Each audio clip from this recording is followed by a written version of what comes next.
Assalamualaikum. Sa Iran, sa salita namin, mafia mafitarkano. Kasi bisnis rin ako na maranaw na mafia mafitarkano. Then bisnis rin ako na makita na mafia mafitarkano. Alam kayo na salita lahat. Okay. My name is not Nicole. I'm Eds. Okay.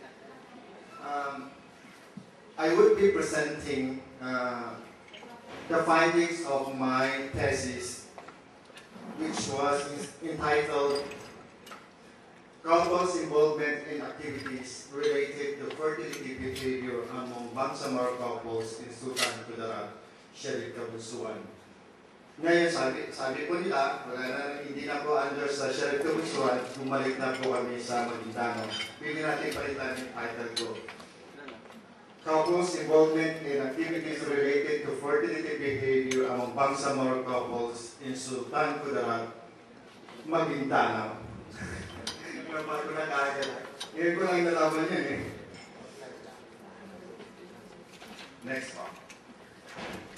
Okay, my presentation will include purpose of the study, history of the study, definition, location of the study, background, religion, population, and reproductive health issues, demographics, main findings, and recommendations for actions.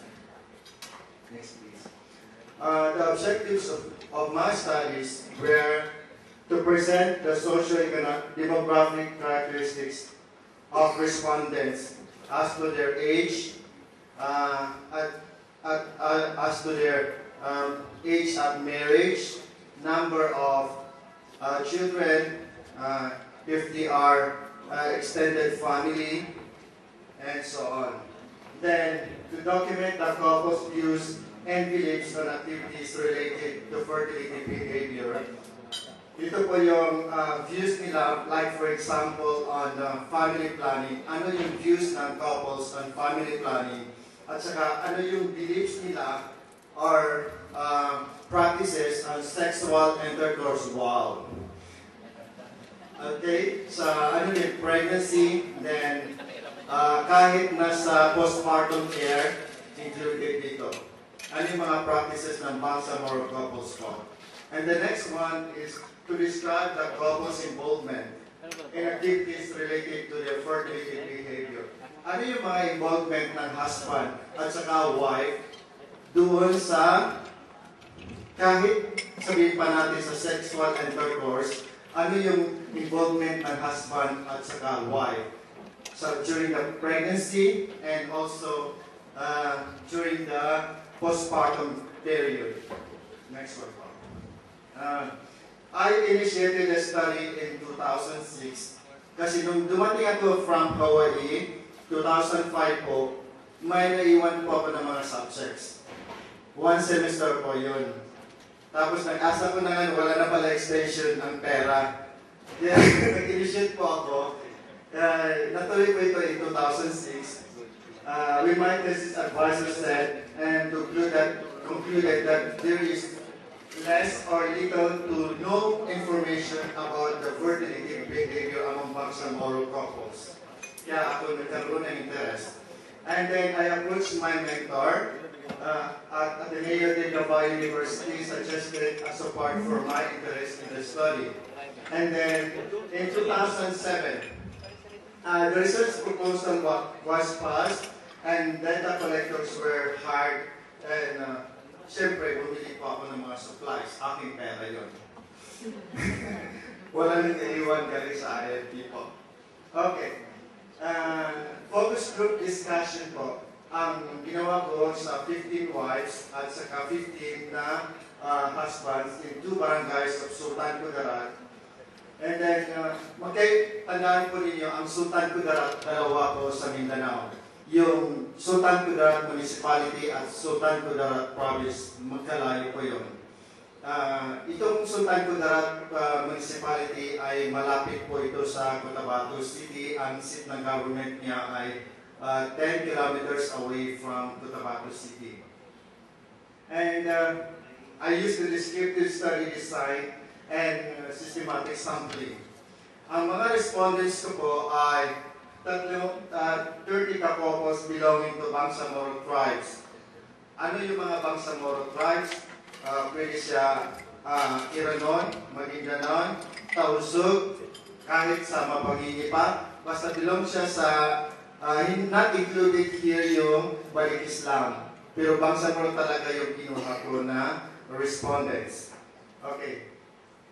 And my respondents have children at least 3 years of age. Kasi kinakailangan po, may anak siya, kung buntis siya okay pa. May anak din siya ng 3-year-old, pero pag lumagpas na dyan, baka makakalimutan niyo kung ano yung mga beliefs or ano yung involvement niya doon ng husband doon sa wife niya or yung wife doon sa husband. Para hindi niya makalimutan hanggang ang respondents ko ay dapat meron lang, pwede siyang buntis yung babae, or yung couple po, at hindi siya beyond 3-year-old yung anak niya para matanda lahat ang nangyari po. Okay. Balik po. And mababa po ang family planning use niya. And then, who have resided in the area for at least 1 year. Kung medyo less, medyo makikita natin ang difference naman sa community. Bale, ang problema noon, baka magkaiba siya ng belief or views doon sa itatanong ko. Kaya nag-decide ako na nag-stay siya ng 1 year. At least alam niya yung nangyayari sa community. And then, analyze, natapos ko ang ang thesis na ito sa February 2007. Bago-bago lang. No? Last year pa lang. Next one.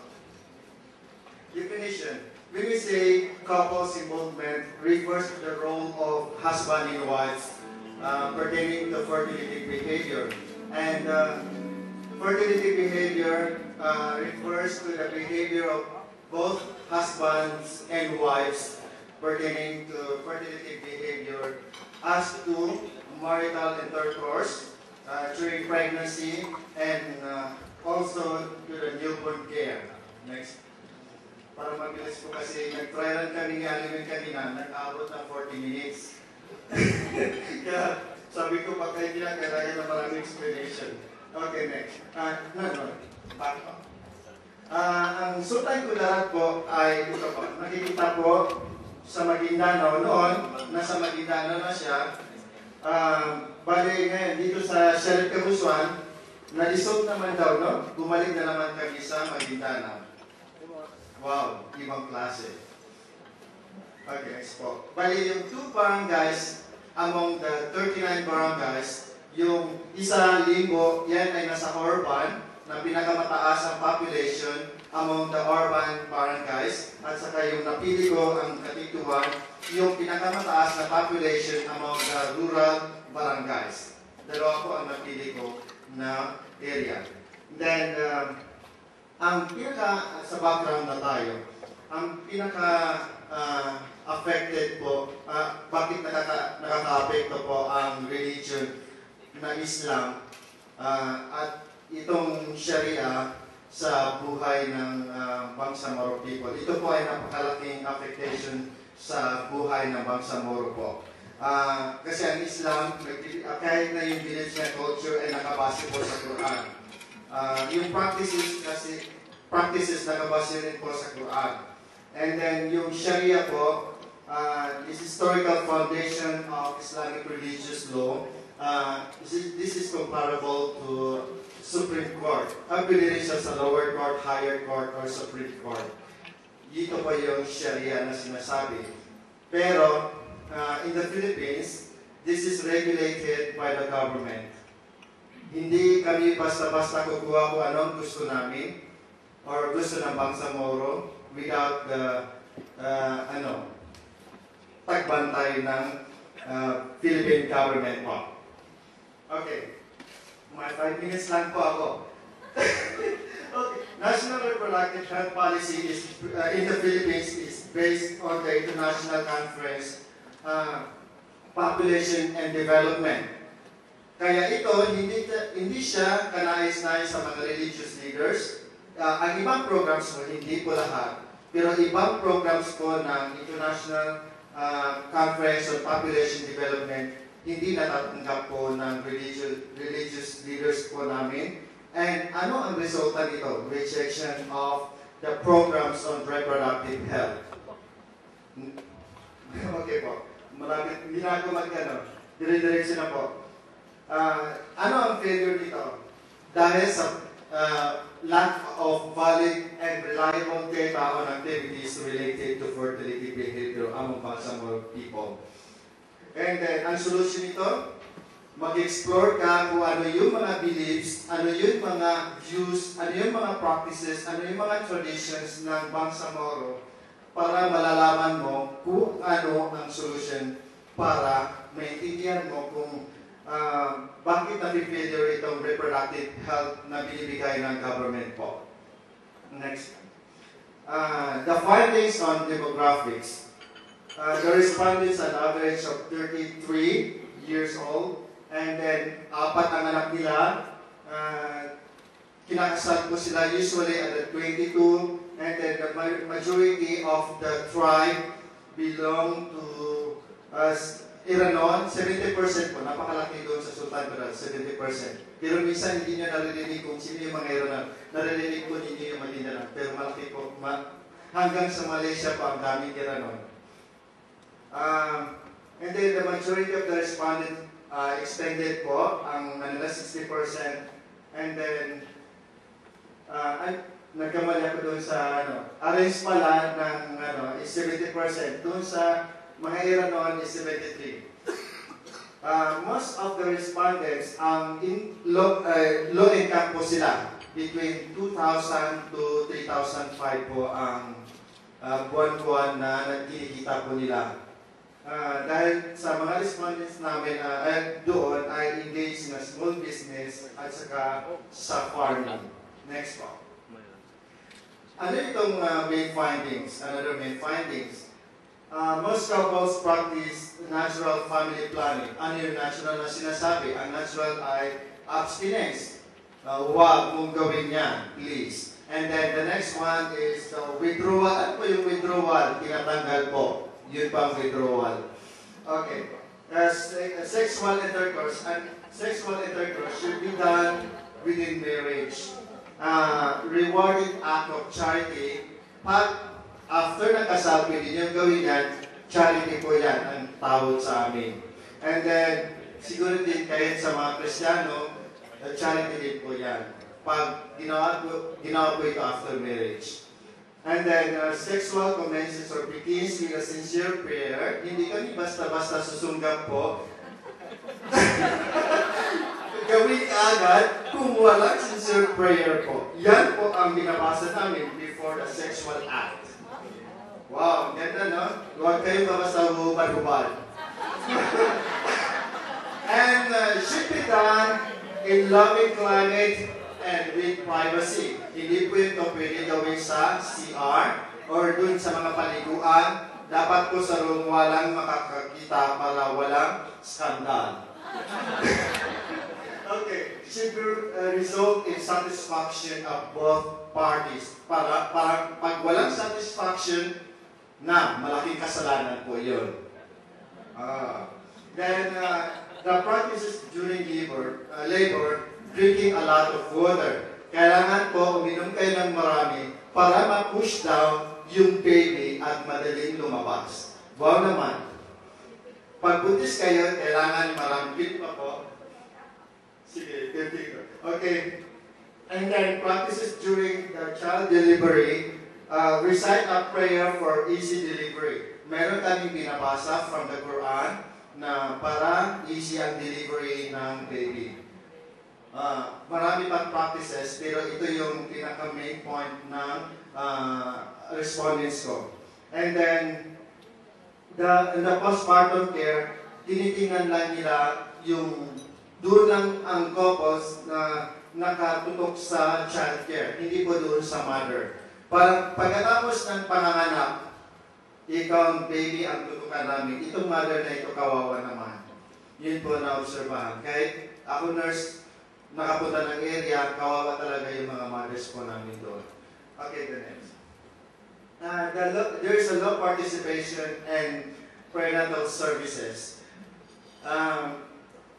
Maliit lang po ang participation ng population or the couples in the area dahil minsan lang po pumupunta yung midwives. Minsan lang, once in a blue moon. Sabi nila, once a year daw. Sabi naman iba, once lang in 3 months.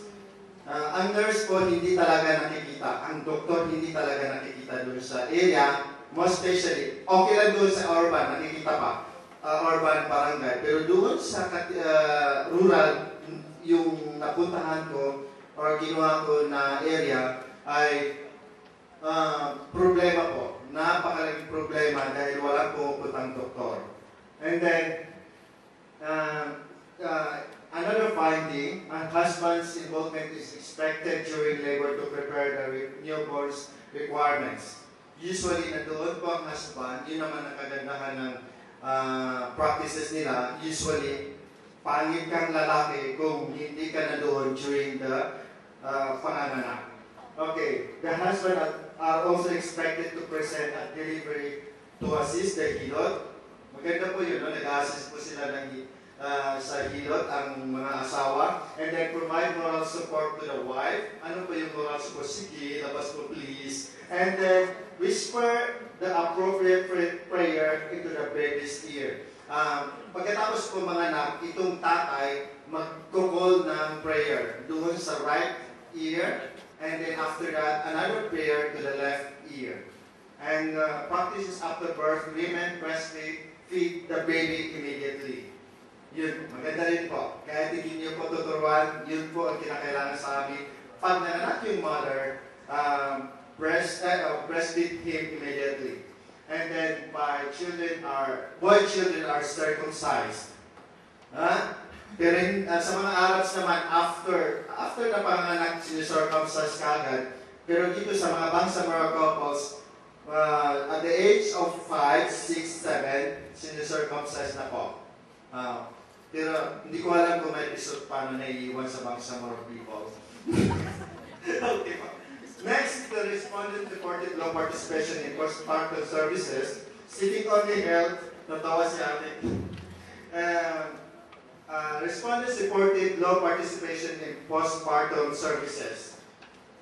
Wala. Okay. Okay, next po.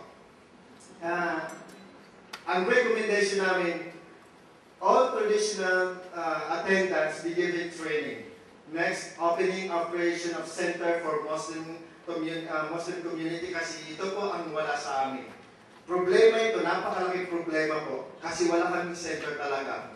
Meron lang kaming madrasa.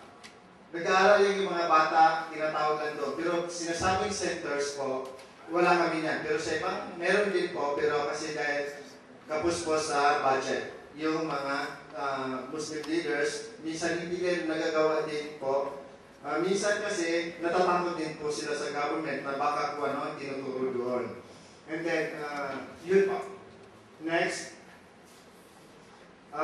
dapat magkaroon ng awareness para ma-encourage sa mga pregnant women for postnatal care. And then, ang postnatal care po must be in barangays. And yun, ulitin ko, dapat yung mga health workers should be trained, and in traditional birth should be trained, and mothers should be visited at least twice during pregnancy, and then awareness programs on postnatal care should be implemented, targeting the women and husbands. Next.